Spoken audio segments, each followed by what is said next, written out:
We are now in the post-Newhouse era of the Patriots offensive line, and a lot of people, Evan, ourselves included, kind of talked about once you get Newhouse out of there, Isaiah Wynn back, things will be improved. They've been good, but they haven't seemed to hit that next step.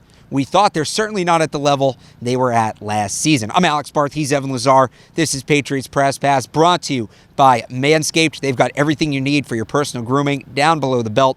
Make sure you check out manscaped.com. Use the promo code GARDEN for 20% off. Again, manscaped.com, grooming below the belt, promo code GARDEN, 20% off. All right, Evan, Newhouse is out. Isaiah Wynn is in, but the offensive line is still... They're not where they were last year, and I don't think they're quite where people expected them to be when, we'll put it fully, in air quotes, fully healthy. Yeah, certainly. Well, I think that there is some perspective that's needed here. Sure. Though. All right, I think that there's a notion out there right now that the Patriots are working with this awful offensive line, one of the worst lines in football. Brady's under pressure on every single drop back. Every time he goes drop back to pass, he's got pressure in his face. It's really not the case. They're 11th in pass blocking efficiency right now, which measures pressures on a per snap basis, also sacks, things like that get accounted into that. They're 14th in PFF run blocking grade right now. So average. They're average offensive line. They're not terrible. They're not awful. So let's forget about that. Let's put that out the door. But you have to admit,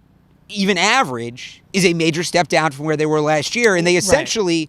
I mean, they replaced two pieces. We'll say it like that. They replaced two pieces. They replaced two pieces, and one of them was your captain and your center, and really the pivot point of everything that happens. I think that David Andrews, we're going to talk about it at some point in this video, but I think that's an underrated thing. I think the other thing, just separate from David Andrews, since we'll get to that, the right side of the line has not been as good in pass protection as it was years ago. Shaq Mason, Marcus Cannon, they've certainly taken a step back in that department there. Shaq Mason has already allowed more pressures than he did all of last season with 2 games to go. Marcus Cannon's allowed 5 sacks this year already. So those two statistics right there tell you that that right side hasn't been as sharp in pass protection as it was a year ago. With that being said, Shaq Mason on Sunday, you want to pull up some guard tape and watch some guys get their heads knocked off by a pulling offensive lineman. Go watch Shaq Mason against the Cincinnati Bengals. There's 5, 6, maybe even 7 times where he's putting guys on skates or putting them on their behinds, quite frankly, with pull blocks on the power running game,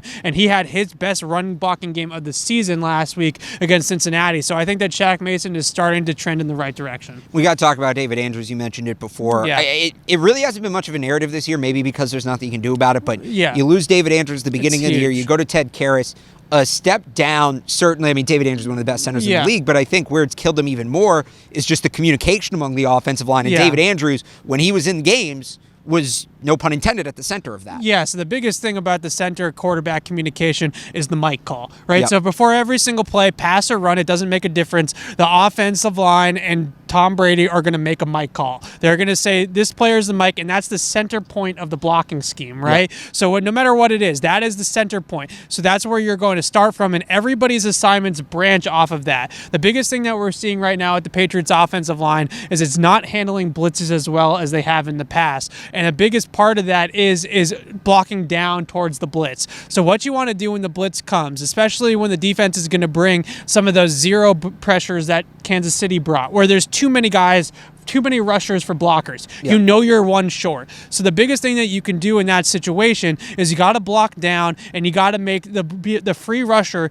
be the furthest guy away from the quarterback. Too often right now, guys are coming up the middle of the line, coming inside of linemen and not outside of them. So everybody wants to keep everyone outside. It gives Tom Brady longer for that guy to wrap all the way around the edge than it does for him to come screaming up through the middle. We know that. So I think picking up blitzes has been a huge part of why this offensive line hasn't looked as good as in years past in pass protection. And the biggest thing is the teams are realizing that they're not picking up those blitzes as well, and so they're sending a lot of them at the Patriots.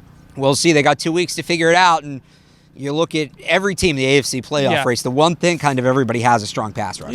So they're going to need to get this thing figured out. We'll see if they can do it between Props the to Bills. Joe Tooney. He's been fantastic. I thought he might have had his best game of the year against Cincinnati. Absolutely consistent every single week. Probably should have been in the Pro Bowl. One of the best offensive linemen in football this year. All right. There you go. Offensive line talk from Evan Lazar. Yeah. You get it nowhere else. Right here, CLNS Media, CLNSmedia.com, CLNS Media YouTube page, at Patriots CLNS on Twitter. This edition of Patriots Press Pass has been brought to you by Manscaped. They've got everything you need for your self-grooming down below the belt. Make sure you check out manscaped.com and use the promo code GARDEN for 20% off. For Evan Lazar, I'm Alex Barth from Gillette Stadium. Thanks for watching.